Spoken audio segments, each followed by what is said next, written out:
You ask Tiger to solve. This deals with linear equations with one unknown. The final result is x equals -34/3. Let's solve it step by step.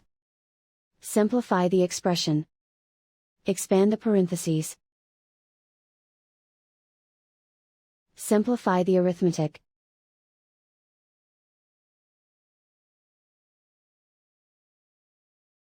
Group all constants on the right side of the equation. Subtract 34 from both sides. Simplify the arithmetic.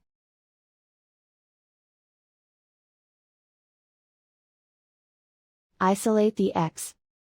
Divide both sides by 3. Simplify the fraction.